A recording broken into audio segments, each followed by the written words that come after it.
Hello everyone, welcome back to my channel. Today I am going to be doing a part 2 to a very popular video I last uploaded, which I'm going to be reading K-pop unpopular opinions from Reddit. So I'll be reading these opinions and showing the posts, and I'm going to be giving my response to those opinions.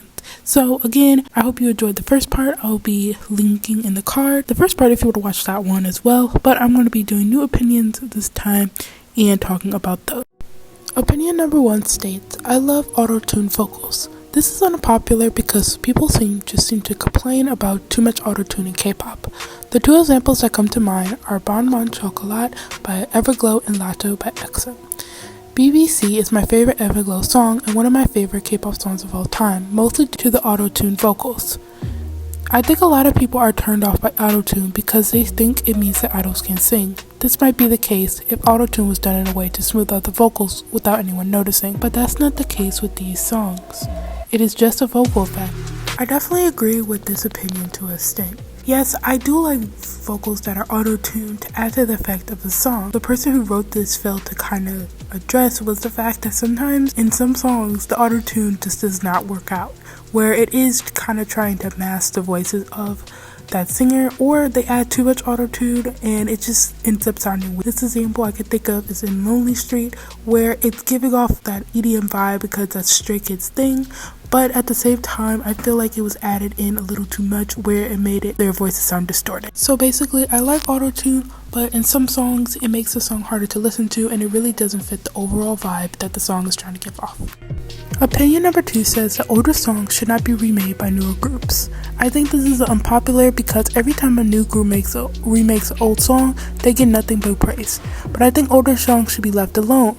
Remakes by newer groups need to modernize the song, which doesn't feel right to me. I disagree with this opinion because it's not always the case with remakes of songs. Sometimes remakes of songs, like let's say when BTS did a cover of Rainism along with the 100 artists who did the same thing, but like when BTS did it, I don't think they added anything new to it. They really added their own spark, but I don't think they really made it worse or even tried to modernize it in a way. Also in Island, when they did covers of older songs or songs by other groups, that is a little different, but yeah, they can add their own perspective, and it's not always remaking it to be better or worse or modernizing it. It really depends on the artist, but yeah, I don't really agree with this one. Okay, so the third opinion says the shorter the song, the better. This probably is unpopular because I see many people complain about the 4th gen tendency to make songs shorter and shorter, and not giving the proper intro or outro, making the last chorus memorable. But I think we're going in the perfect direction. It might be my short attention span, but I believe the right length of a K-pop song is between 2 and 3 minutes. I'm also a lot more motivated to look up lyrics, listen to the instrumental, or play the song on the piano, singing karaoke of it. It is a short and cohesive song. Honestly, I kind of agree with this opinion. This one is pretty unique. I haven't heard anybody really talk about this, but I definitely agree, especially with these songs that it be long and they be adding dance breaks and they be adding a little instrumental. They be repeating the chorus like 12 million times. I'm like, yo, just end it, like, please. And I definitely agree with the ending part, saying that it makes people more likely to go keep watching dance practices, looking up the lyrics, trying to do karaoke and try to sing it as well. And you know, sometimes shorter songs are still pretty good, but if it's like a really good song, sometimes the longer the better, but you know, it depends. But I definitely agree with this opinion. Opinion number 4 says saying you miss someone's old songs is disrespectful. I don't know how to word this without sounding like a salty bee, so I'm not even going to try to act like I'm not tired of the phrase I miss said group's old songs. As an artist, you have to experiment with music to succeed. You need to do a lot of different genres, a lot of different types of singing, rapping, etc. to be a good producer. Just like, I don't know, say soccer. You can't just practice running to become a successful soccer player. As an artist, you want to explore new genres to find out what you like the best. So this one kind of hurt a little bit because I definitely agreed, but I have been that K-pop stan. And it was when BTS released their English trilogy. And at the same time, I didn't really say I missed their old music because, well, I did say it for a little bit, but then I realized like they're not the old music is not gone. If you like their music, you can go back and listen to it, or you might listen to other groups and find groups that you like that style of music. You shouldn't keep going on and trying to beg that artist to do the same music. You wouldn't want to do the same kind of art over and over and over again. You might experiment with different color palettes or a different styling. I definitely agree with this opinion. Opinion number 5 says, I actually like real collaborations between female and male K-pop artists. I wish fans will stop overthinking and acting all protective over their own biases. It makes it really hard to enjoy a duet or a dance performance when the artists are afraid everything they do will bring them anti-fan. I definitely agree with this opinion. Honestly, I miss those days where artists can collaborate and everybody just be fine with it. But now we have to worry about these kind of fans. But I think it's getting a little better. Like when K-pop artists, I can only think of Stray Kids, I'm sorry, when they are collaborating with their new songs with other JYP artists. I just find that nice and refreshing, and hopefully we can see in the next year or so some more really good female and male artists doing songs together. But yeah, I hope this happens, and I definitely agree with this opinion. Opinion number 6 says, Fake Love by BTS is overhyped within the fandom. I believe this opinion is unpopular because I always hear nothing but praise by Fake Love by ARMYs. Before I elaborate, I want to specify again that this is within the fandom.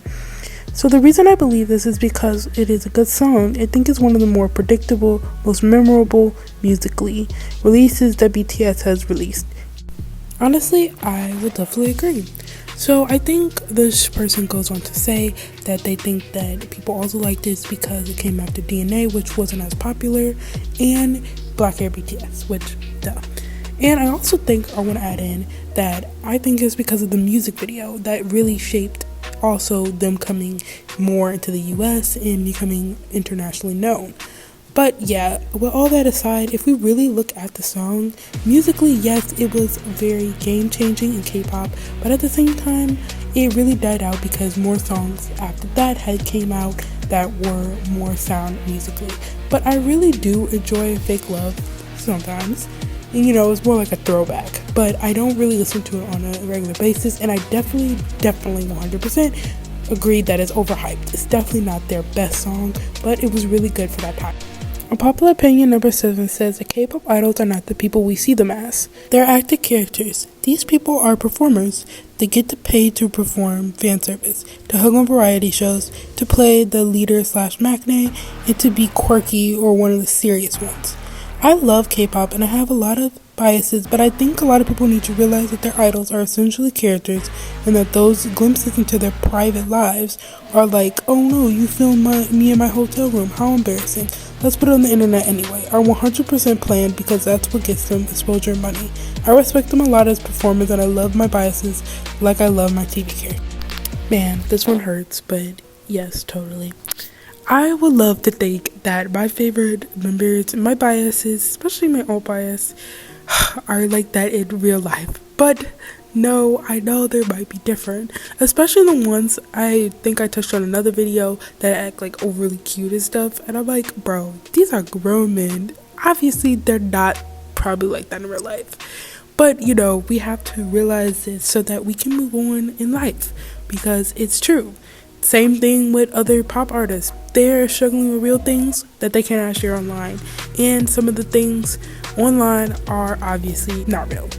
And I'm gonna say this and try not to go over, but oh my gosh, all the fan service and shipping is just really getting on my nerves, because people want to pretend and oh my gosh, this is true, we can't defend them anymore, but yo, it is called freaking fan service. I definitely want to talk about that in another video. But yeah, I definitely agree. Opinion number 8 says, leave K-pop's English pronunciation and grammar alone.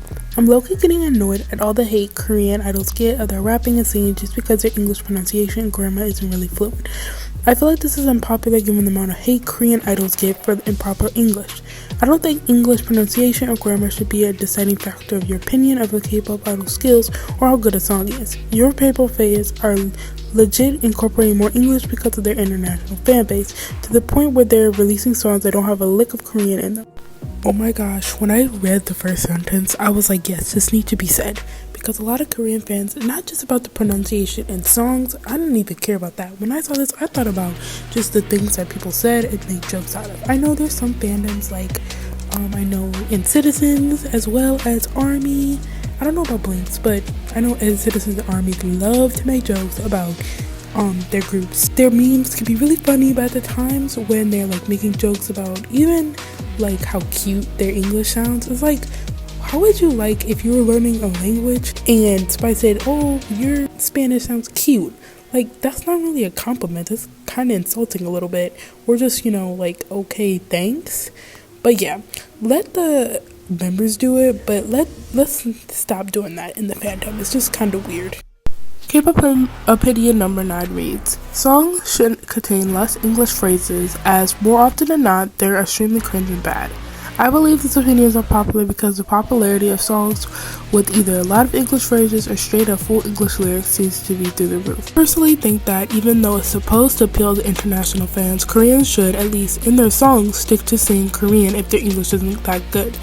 I'll say over 90% of the time, English usage in K-pop songs is really bad, especially in regards to pronunciation, and it has ruined a lot of songs for me.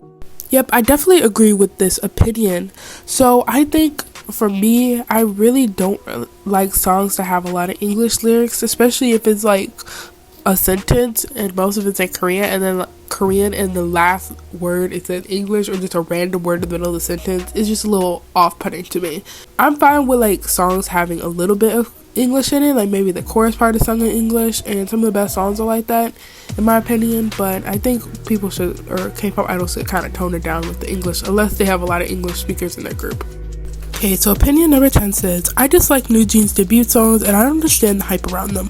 I've listened to their EP multiple times, and while there certainly aren't bad songs, I found them extremely forgettable. I've been a fan of K-pop since 2013, mainly a girl group stan, and I've seen dozens of groups release songs that I've liked and disliked, and while I understand that people have completely different opinions of the song I love / hate, I have never had to happen where the songs have been so meh to me. Don't get me wrong, the members themselves are all really talented and deserving of success, but the songs themselves don't seem to line up with the impact in my opinion. Well, I have to disagree with this one. I actually really do like NewJeans' debut. While I'm kinda not in the right place to speak about this because I haven't listened to the full EP, and from the songs that I did hear in the EP, like the B-sides, I don't really like a lot of them other than Hype Boy maybe. But Attention is really good and really good for a debut song. It really shows the girl's personality, their style, and you know, gives us a little taste to what the rest of their discography might be. But yeah, I don't know why. Maybe this one person doesn't particularly like this new turn, but I really do like what they're doing, and I think they're getting us a little past what the old girl group sound used to be. Them and also MONSTA. I think both of them being like the newest girl groups. Oh, and also 𝕊𝕦𝕓, I forgot about them. But I think they're really showing us a different taste and, you know, pushing a new generation of girl group songs. So I really do enjoy their new songs and their debut, and I think it was really good. And that is all for me today, guys. I hope you all enjoyed the video, and if you haven't, watched part 1. But that will be all for me today. I hope you guys all enjoyed, and I'll see you in the next video, hopefully next week. Okay, bye!